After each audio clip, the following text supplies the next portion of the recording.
En el episodio de hoy os quiero pedir un poco perdón, porque esta etapa tiene menos imágenes y menos momentos hablándole a la cámara de lo normal.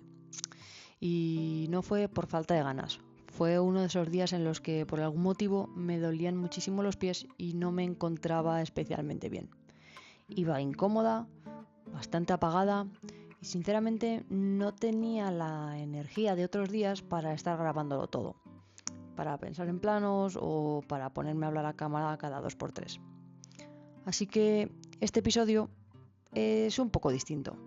Tiene menos acción, menos momentos contándoos en directo lo que estoy viviendo, pero quizá tiene algo que también forma parte del camino. Esos días en los que el cuerpo no acompaña, en los que no estás lo más brillante posible y en los que simplemente pues toca seguir. Y casi es que hasta le pega, porque si hay una tierra donde un día sí encaja de forma muy natural es en Galicia.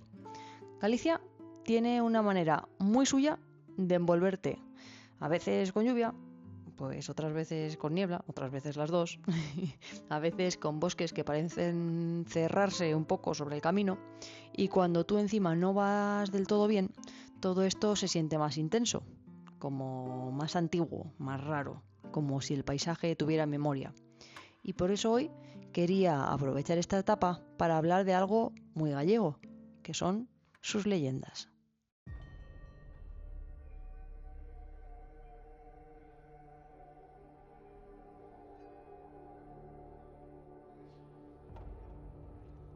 La Santa Compaña es una de las creencias más arraigadas del imaginario gallego.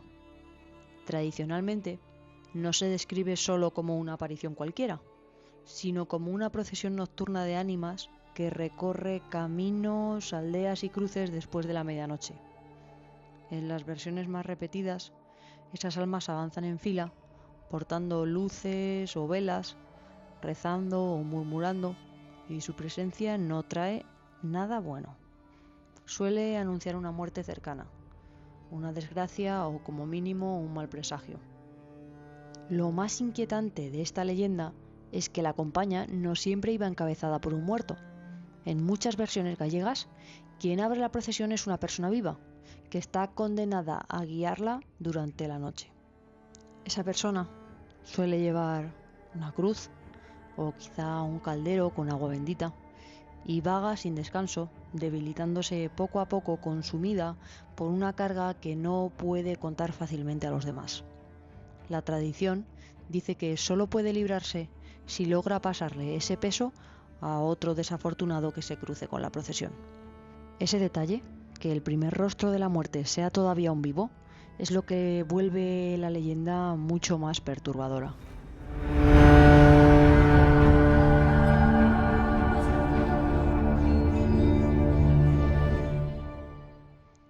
Hay muchas variantes en los nombres y en la forma. En algunas zonas, y la más conocida es la Santa Compaña, pero también se conoce como Estadea o simplemente Compaña.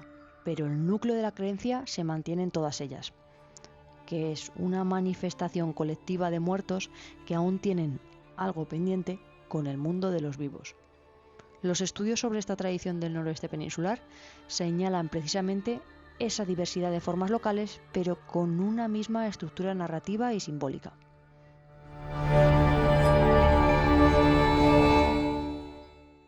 Y luego están los signos, porque según la tradición no siempre se la ve con claridad. A veces se presiente antes de verla, quizá con un olor a cera, un escalofrío repentino, el sonido de cadenas, una campanilla, rezos que se oyen a lo lejos, o una sensación extraña de que el camino se ha quedado demasiado vacío. Ese detalle en concreto es muy gallego.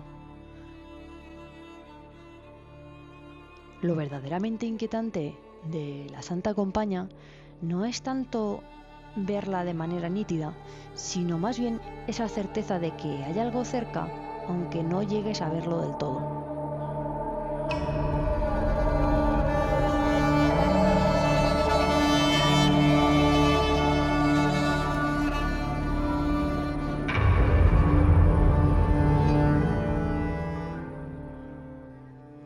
La leyenda también incluye formas de protegerse.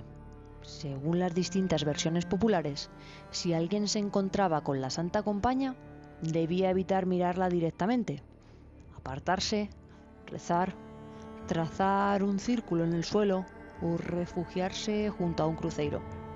No hay una versión única, no está cerrada, porque estas creencias cambiaban de una aldea a otra, pero casi todas coinciden en algo.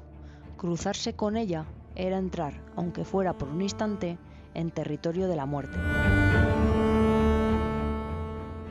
Y quizá por eso esta leyenda encaja también en Galicia, porque no nace solo del miedo, sino también del paisaje, de la noche, de los caminos solitarios, de la niebla, de los cementerios cerca de las iglesias, de las cruces, del sonido de unas pisadas cuando ya no debería haber nadie. La Santa Compaña no era simplemente un cuento para asustar, era una forma de explicar que hay lugares donde la frontera entre los vivos y los muertos parece más fina. Una manera popular de darle forma a la muerte, al presagio y a esa sensación tan humana de que a veces el mundo visible no lo puede explicar todo.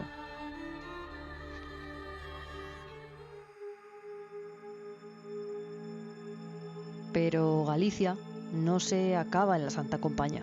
Está también todo lo demás, todo ese otro mundo de creencias, figuras y relatos que llevan siglos pegados a esta tierra. Están las meigas, tan presentes en el imaginario gallego, ligadas a los conjuros, a la magia cotidiana, al mal de ojo, a esa mezcla extraña entre temor, respeto y costumbre.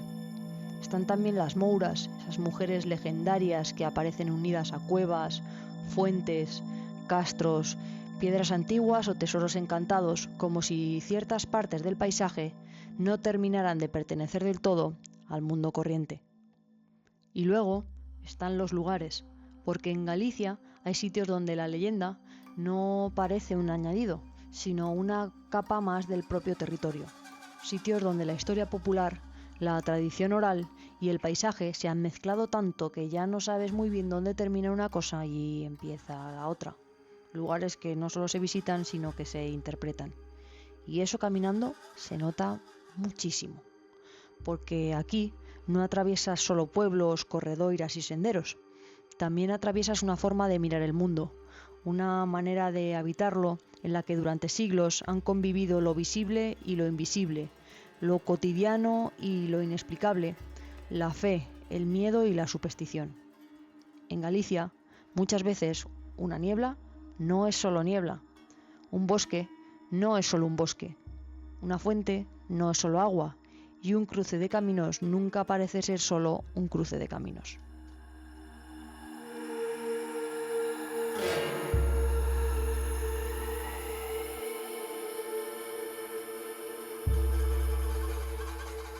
Todo da la sensación de guardar algo, una historia, una advertencia, una presencia, una memoria vieja que sigue ahí aunque nadie lo nombre en voz alta, como si el paisaje no estuviera vacío del todo, sino cargado de ecos.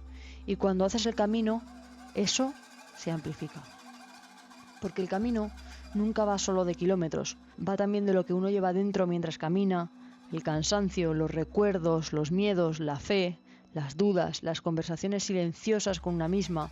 Y en una tierra como esta, con todo ese imaginario alrededor, todo eso parece crecer, se vuelve más intenso, más hondo, más difícil de separar del propio paisaje.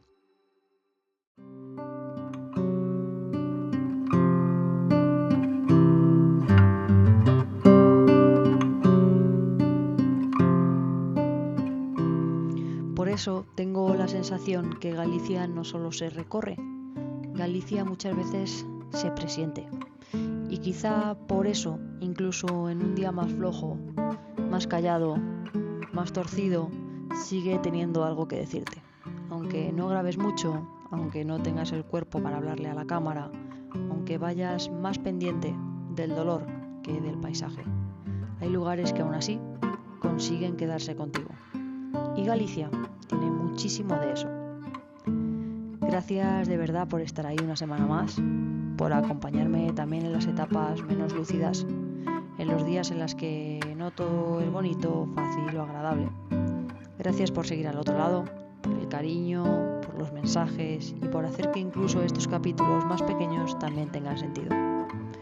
Y si te ha gustado esta serie del Camino Portugués, suscríbete al canal porque todavía me quedan unos cuantos días para llegar a Santiago, mucho por caminar, mucho por contar y más de un día de esos que se te quedan dentro.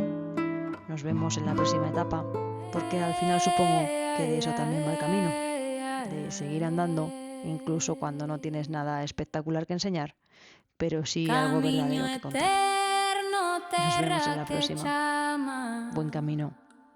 Paso a paso, luz que me guía.